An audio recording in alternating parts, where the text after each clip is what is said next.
मित्रांनो नमस्कार, जय महाराष्ट्र। देशाच्या राजकारणातून उद्धव ठाकरेंच्या शिवसेनेचा शानदार विजय। मित्रांनो, सुप्रीम कोर्टात गेली तब्बल 4 वर्षे हा निर्णय पेंडिंग होता, परंतु उद्धव ठाकरेंच्या शिवसेनेच्या बाजूने निकाल लागल्यानंतर मात्र मुंबईतही देखील उडणार फटाके।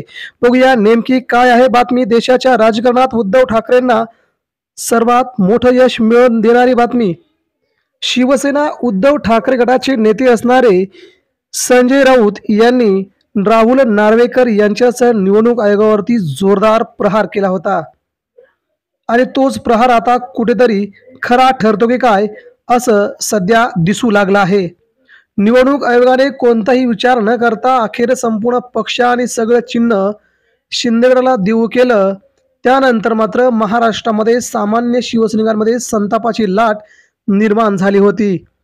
त्यानंतर हा निकाल पुन्हा एकदा महाराष्ट्राच्या विधिमंडळाकडे आला।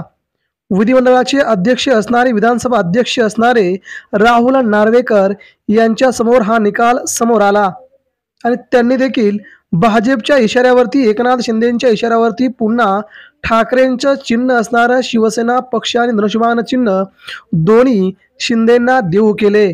त्यानंतर मात्र महाराष्ट्राला कळून चुकलं की संपूर्ण सेटिंग आहे आणि सगळ्यांची मिलीभगत असून उद्धव ठाकरेंचा पक्ष, शिवसेना प्रमुखांनी स्थापन केलेला पक्ष कशा प्रकारे तुम्ही दुसऱ्यांच्या हातामध्ये सोपवता फक्त आमदारांच्या संख्येवरती।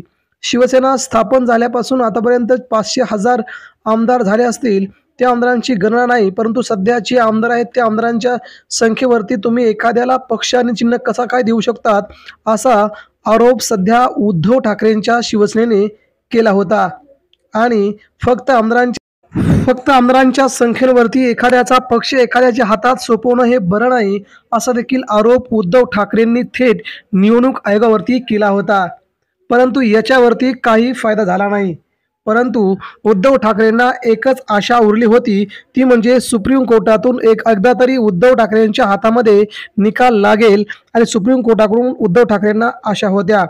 परंतु सरन्यायाधीश चंद्रचूड यांनी हा विषय जवळजवळ 1 ते 1.5 वर्षे पेंडिंग ठेवला आणि अंतिमतः निकाल देऊन टाकला की पुन्हा शिंदेच्या हातात शिवसेना। परंतु आता मात्र सर्वोच्च न्यायालयाचे सरन्यायाधीश बदलले आणि उद्धव ठाकरेंच्या शिवसेनेला मात्र आनंदाचे दिवस आलेत। आता तरी निकाल आपल्या बाजूने लागेल यासाठी संपूर्ण महाराष्ट्रभर शिवसैनिक प्रार्थना करत आहेत आणि अखेर उद्धव ठाकरेंच्या शिवसेनेच्या पक्षाविषयीची आणि चिन्हाविषयीची सुनावणी आता पार पडणार आहे। या बाबतीत तरी उद्धव ठाकरेंना मोठं यश मिळणार का याकडे जगाचं लक्ष लागलंय, महाराष्ट्राचं लक्ष लागले, मराठी माणसांचं लक्ष लागले। त्यामुळे या विजयामध्ये उद्धव ठाकरे आपली बाजू खंबीरपणे मांडून पुन्हा आपला पक्ष आणि शिवसेना पुन्हा आपल्या ताब्यात घेतील अशी शक्यता वर्तवली जात आहे। मित्रांनो, याबद्दल आपल्या मनात काय आहेत भावना नक्की आमच्यापर्यंत प्रतिक्रिया द्या। धन्यवाद। जय हिंद, जय महाराष्ट्र।